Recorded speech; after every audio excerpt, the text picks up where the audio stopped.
네, 안녕하세요. 오늘의 주제는 올데이 프로젝트입니다. 2025년 가장 큰 화제를 몰고 왔던 신인이었죠.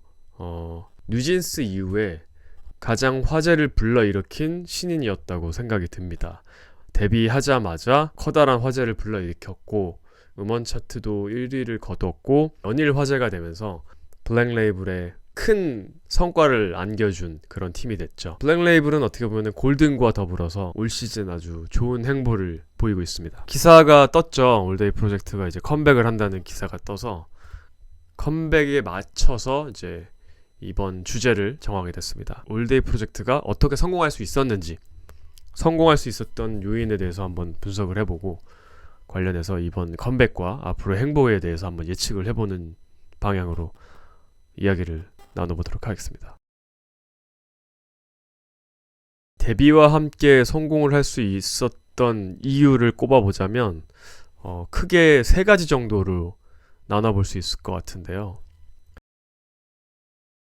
첫 번째로는 역시나 혼성그룹, 각자 독특한 매력을 갖고 있는 5명의 유니크한 멤버들이 한데 모였기 때문에 그 시너지가 약간 폭발하면서 큰 화제를 불러일으켰다고 생각하고, 한 명 한 명 워낙 캐릭터가 뚜렷하고 색깔이 다르다 보니까 약간은 어떻게 보면 어벤져스 같은 느낌이 좀 들죠. 아직 그 미지의 어벤져스까지 되지는 않았지만 어벤져스의 자질을 가진 그런 원석들이 만나서 5명이 한데 모였을 때 그 한 팀이 됐을 때 뭔가 어벤져스로 시너지가 났던 그런 팀이었다고 생각이 듭니다. 첫 데뷔를 함과 동시에 큰 화제를 불러일으킬 수 있었던 거는 역시 뭐니 뭐니 해도 애니의 이 연예계 데뷔가 가장 큰 주요 포인트이지 않았나 생각이 듭니다. 그동안 우리가 수많은 뭐 금수저 뭐 그런 집안 좋은 스타들이 그동안도 없진 않았는데, 이렇게 뭔가 정통파 재벌이 이렇게 데뷔하는 케이스는 사실 유례가 없었거든요. 조금 더 우리가 들여다보면 사실 신세계가 범삼성가란 말이죠. 단순히 신세계가 아니라 사실은 재벌 중에서도, 재벌이라고 칭할 수 있는 재벌 중에서도 대한민국 1등 재벌이 어딥니까? 뭐 쉽게 얘기하면 이제 애니 입장에서 보면 애니의 할머니의 오빠가 이건희 회장님인 거고, 애니의 증조 할아버지가 이병철 삼성 창업자인 거거든요. 그러니까 이렇게 생각하면 더 크게 와닿는 거죠. 어떻게 보면 재벌계 거의 최고의 집안에서 아이돌로 데뷔를 했기 때문에 이게 화제가 안 될래야 안 될 수가 없었고, 근데 보면서 더 놀라운 점은 뭔가 그 재벌가의 이미지 때문에 본인이 갖고 있는 매력이나 실력이 사실 굉장히 가려질 수 있는 그런 요소거든요. 이런 부분이 미디어에 비춰졌을 때 사실 본인 스스로도 불편할 수도 있고, 약간 자기의 실력이나 개성이 그런 것들로 인해서 바랄 수도 있는데, 그러기는커녕 굉장히 매력적이고 실력적으로도 전혀 뒤처지지 않는 모습을 활동 중에 이렇게 보여주면서 저도 보면서 좀 놀랬던 것 같아요. 특히나 그 위키드에서 보여준 그 랩 톤 같은 경우는 사실 랩 스킬적으로는 뭐 올데이 프로젝트 멤버 중에 가장 뛰어나다고 말할 수는 없지만 그 톤만 가지고 얘기하면 톤이 제가 느끼기에는 제일 좋더라고요.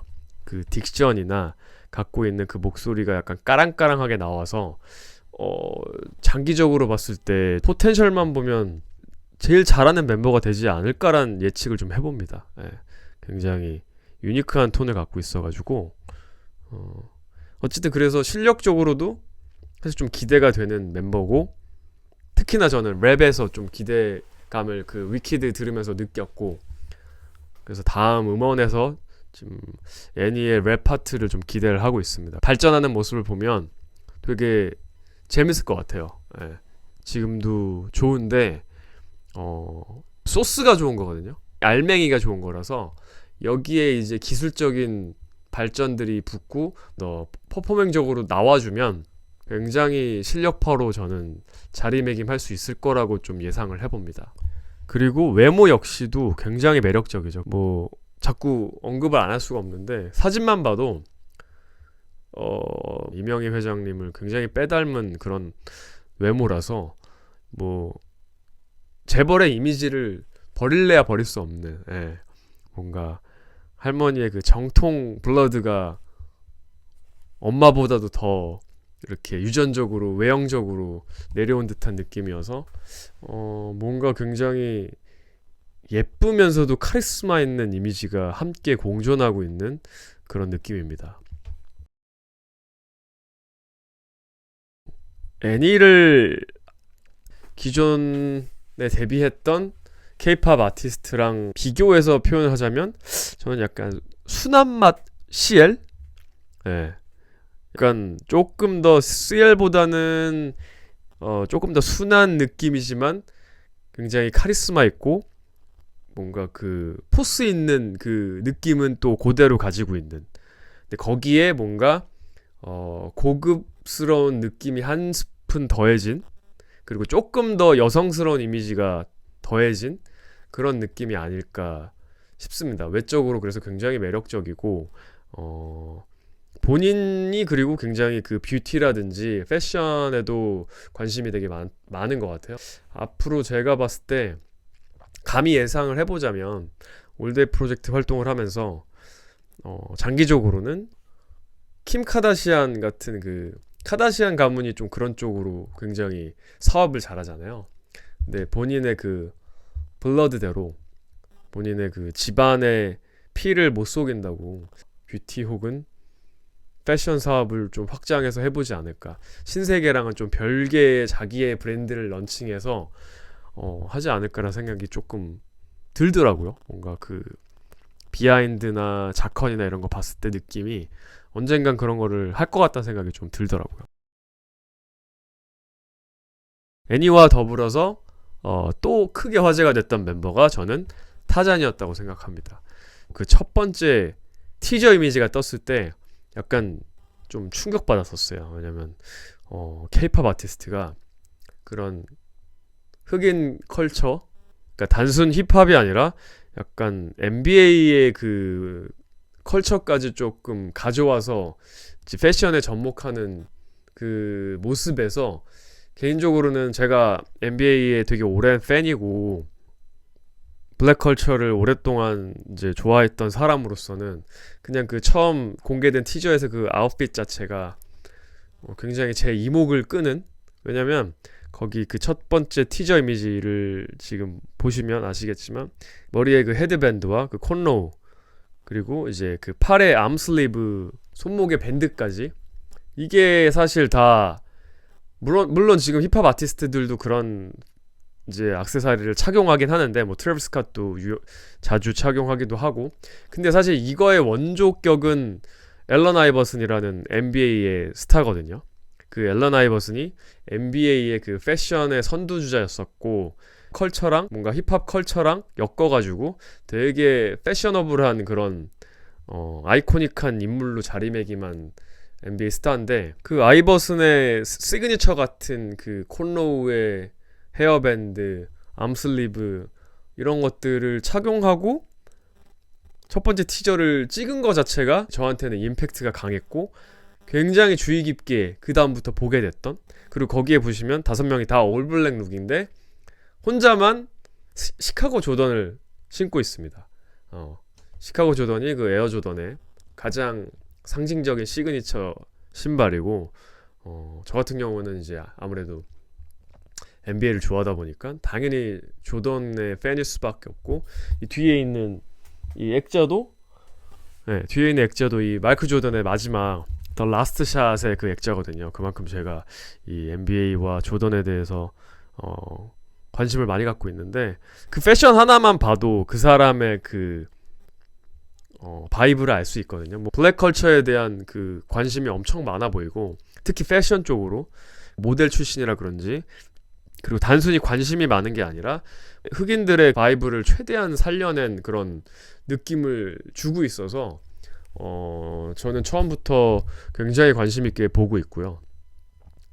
그리고 역시나 무용수 출신답게 무대에서의 그 덤블링이라든지 춤추는 춤선이라든지 이런 것들이 굉장히 매력적이고 자연스러운 그런 동작들이 멋스럽게 느껴졌고, 그리고 무대에서 그 추임새나 그 에너지가 워낙 넘쳐서 이 팀의 그런 에너자이저 역할과 분위기 메이커 역할을 타잔이 도맡아서 하고 있다는 생각이 듭니다. 그리고 이 팀의 그 뒤에 얘기할 또 대박 요소 중에 하나인 자컨에서의 그 타잔이 보여준 엉뚱한 매력, 정말 그 외모에서의 그 트렌디한 느낌과 시크한 느낌이 무색해지는 그 되게 순수하고 순박한 엉뚱한 매력이 사람들로 하여금 굉장히 그 반전미에 호감을 느끼고 빠지게 된 계기가 아니었나. 쇼미의 산타 조우찬, 그리고 서바이벌 프로그램 2위를 했던 영서, 그리고 이미 유명한 댄서였던 베일리까지 각양각색의 그 멤버들의 조합으로 5명이 뭉쳤을 때 그 전혀 다른 색깔의 5명을, 그것도 동성도 아닌 혼성으로 이렇게 조합을 했다는 거 자체만으로 굉장히 큰 흥미를 느끼게 했던 것 같고요. 그리고 그 시너지가 무대도 무대인데 자컨에서 폭발했다고 생각하거든요.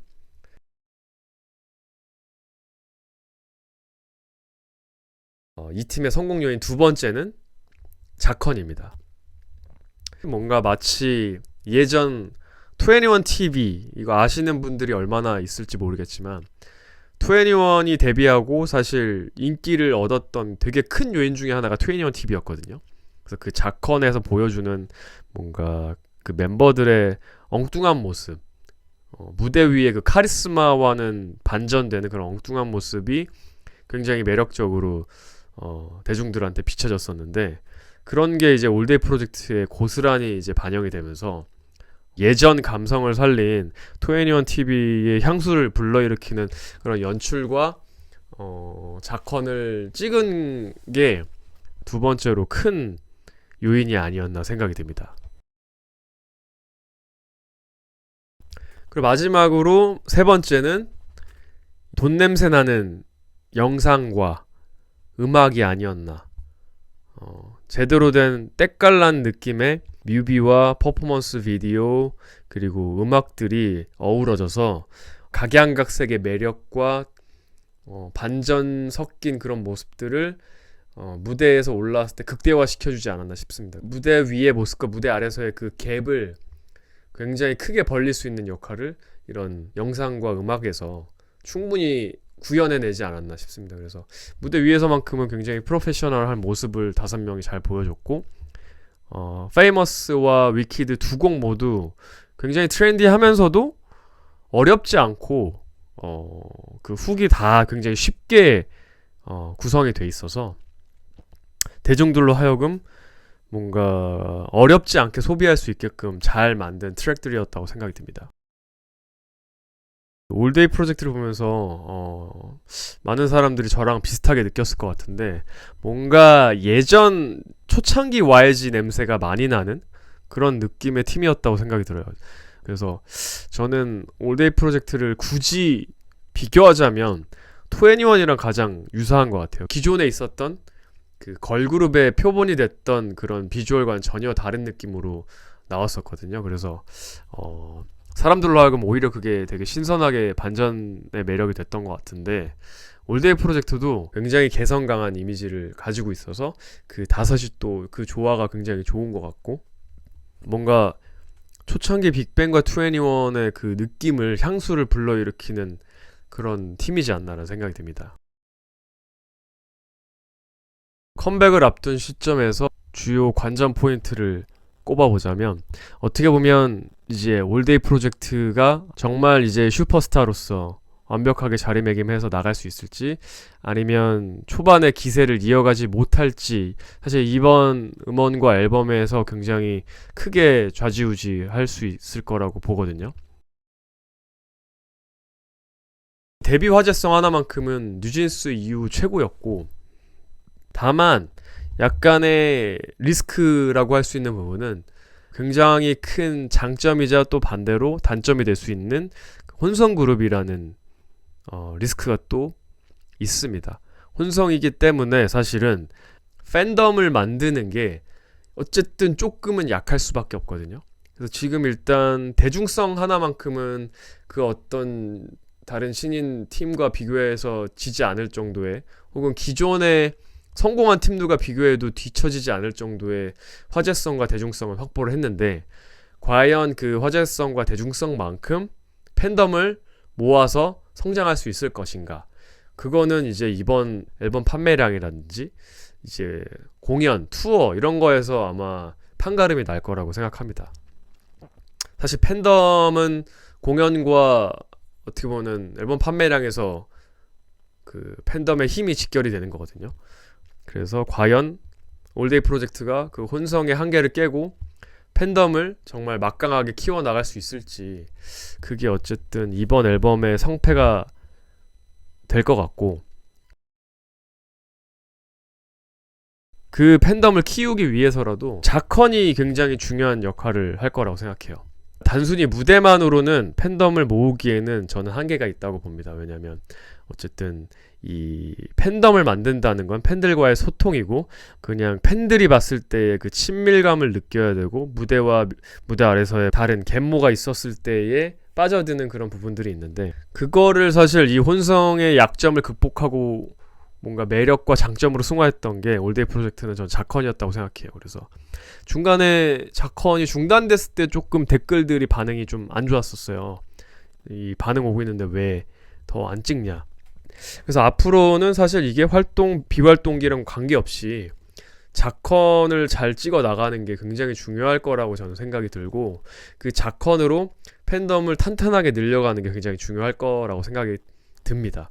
그리고 그 무대와 무대 아래서의 모습, 그 갭을 보면서 팬들은 점점 빠져들 것이고, 팬덤이 늘어날 거라고 예상이 들어서, 그거를 아마 회사도, 블랙 레이블도 그걸 인지하고 조금 더 잘 만들어 주지 않을까라는 생각이 들고요. 만약에 회사 인력이 딸린다면 외주라도 써서 자컨에 좀 크게 좀 집중을 해야 되지 않나. 음악과 별개로, 음악 영상과 별개로 팬덤을 만드는 데는 이 자컨의 역할이 굉장히 클 거라고 저는 생각이 듭니다. 음악적인 다양성이 나올 수 있냐라는 게 또 주요 관전 포인트라고 생각이 듭니다. 팀의 구성이 원 보컬 4 래퍼 체제예요. 이런 팀은 여지껏 없었죠. 어떻게 보면은 이 블랙 레이블의 수장, 이 테디의 아이덴티티가 또 그래서 더 담겨 있다고도 생각이 듭니다. 왜냐? 사실 테디도 아티스트 출신이죠. 그리고 테디는 원타임 출신인데, 원타임이 원보컬이었어요. 원타임이 이제 데니 원보컬, 그리고 나머지 3명이 래퍼였고, 심지어 그 데니도 곡마다 또 랩을 하는 곡들이 있었기 때문에 이제 정통파 힙합 팀의 그런 느낌으로 활동을 했었고, 그때 테디가 그 팀의 리더이자 메인 프로듀서로 곡 작업을 했었기 때문에 정말 테디의 소울을 제대로 승계하는 팀이 올데이 프로젝트가 아닌가라는 생각도 들고, 초심으로 돌아가서 내가 예전에 하던 그런 음악 스타일과 그런 감성들을 한번 요즘 스타일에 맞춰서 녹여보자 라는 그런 생각으로 또 팀을 구성했다는 느낌도 저는 들더라고요, 팀을 보면서. 그리고 그런 뭔가 패션적인 아웃풋을 뭔가 보여주고 있는 게 약간 타잔인 것 같고, 예전에 테디도 원타임 활동할 당시에 사실 되게 패셔니스타였고, 그때만 해도 한국에 제대로 된 힙합 룩을 선보이는 뮤지션이 없었는데, 테디가 그 당시에 정통 흑인 바이브의 그 룩을 많이 보여줬었거든요. 당시에 콘로우를 했었고, 그때 두건도 했었고, 그런 느낌을 갖고 있는 아티스트였기 때문에 타잔을 봤을 때 더 굉장히 매력적으로 느끼고, 모델이었지만 뭔가 이 팀에 합류시켜서 되게 중요한 포지션을 주지 않았나라는 생각이 들고요. 각자 다 굉장히 중요하지만 그 이 올데이 프로젝트의 상징적인 이미지는 타잔이 갖고 있지 않나라는 생각이 듭니다. 뭔가 그 자유롭고 블랙 컬처의 그 느낌을 가장 잘 살리고 있는 멤버라는 생각이 들어가지고, 이번 음원이 어떻게 나올지 사실 굉장히 개인적으로 궁금한데, 제 생각에는 약간 틀 것 같아요. 이제 미니 앨범으로 나오는 걸로 봤고, 그 전에 선공개곡이 풀리는 것 같은데, 왠지 그 미니 앨범 메인 타이틀곡이 지금 기존에 하던 페이머스나 위키드 같은 그런 힙합 트랙을 갖고 올 것 같고, 선공개곡은 약간 대중적이고 조금 멜로디컬한 느낌의 곡으로 나오지 않을까라는 생각이 좀 들거든요. 왠지 모르게 좀 그렇게 할 것 같아요. 약간 기존 스타일을 살짝 한번 틀어서 또 새로운 모습을 조금 보여주고, 그리고 미니 앨범은 또 역시나 자기들이 제일 잘하는 이제 블랙 뮤직에 위키드 같은 브라질 펑크를 섞어서 더 딥하게 전 갈 수도 있다고 생각하고, 더 퍼포먼스 위주의 조금 더 무대 연출에 집중한 곡을 들고 나올 수도 있다는 생각이 들어서, 처음 들고 나올 곡이 조금 더 음원형 곡일 것 같고, 이제 두 번째 메인 타이틀곡은 이제 무대형, 퍼포먼스형 곡일 것 같다는 이제 예상을 조심스럽게 해봅니다. 그리고 이번에 이제 미니 앨범을 낸다는 거는 아마 콘서트를 또 하지 않을까. 콘서트라는 것도 트랙이 어느 정도 쌓여야 할 수 있거든요. 근데 이제 앞에 두 곡을 냈고 이번에 미니 앨범을 내면 투어를 조금은 예상하고 이렇게 구성을 하는 게 아닌가라는 생각이 조금 조심스럽게 듭니다. 오늘은 이제 블랙 레이블의 올 한 해 큰 화제를 불러일으켰던 올데이 프로젝트에 대한 얘기를 나눠봤습니다. 첫 데뷔만큼 또 더 큰 화제를 불러일으킬지, 어떤 또 모습으로 우리 앞에 새로운 모습으로 나타날지 좀 기대를 해보면서 오늘의 컨텐츠는 여기서 마치도록 하겠습니다. 감사합니다.